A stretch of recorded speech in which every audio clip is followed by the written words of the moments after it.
Early on in my spiritual journey, one of the biggest questions I wrestled with was the resurrection of Jesus. I was open to the idea of a higher power, but I struggled with the exclusivity of Christ.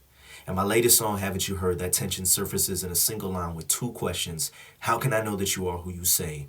What if you never rose up from the grave?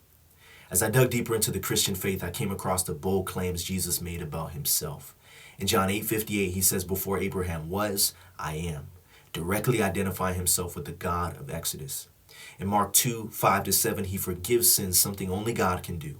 And in John 10:30-33, he declares, I and the Father are one, prompting the crowd to stone him for blasphemy, saying, you, a mere man, claim to be God. Once it became clear that Jesus wasn't just a prophet or a teacher, but was actually claiming to be God, I knew the resurrection couldn't be ignored. Because if Jesus didn't rise from the dead, then why trust anything else he said, especially his claim to be God? C.S. Lewis famously put it this way: he's either a liar, a lunatic, or Lord. That's when I came across the evidence presented by Lee Strobel in his book, The Case for Christ. As an investigative journalist and former atheist, Strobel examined the resurrection like a legal case, interviewing experts in history, medicine, psychology, and theology. The evidence included things like Jesus' confirmed death by crucifixion based on the brutality of Roman crucifixion and the physical trauma he endured prior to his crucifixion, making survival medically impossible.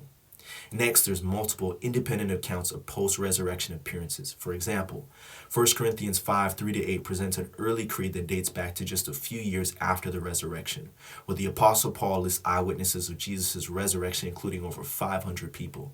And lastly, the explosive growth of the early church in Jerusalem, which is where Jesus was crucified. Now, if his body was still in the tomb, or the entire story had been fabricated, Christianity wouldn't have taken root there. The absence of a body and the inability of opponents to produce one was damning to alternative theories. There's so many points to speak on, but ultimately, when I looked at it honestly, the resurrection wasn't just possible, it was the most reasonable explanation. So if you're asking these same questions, you're not alone. But I challenge you to look closer, because the answer is far greater than the questions.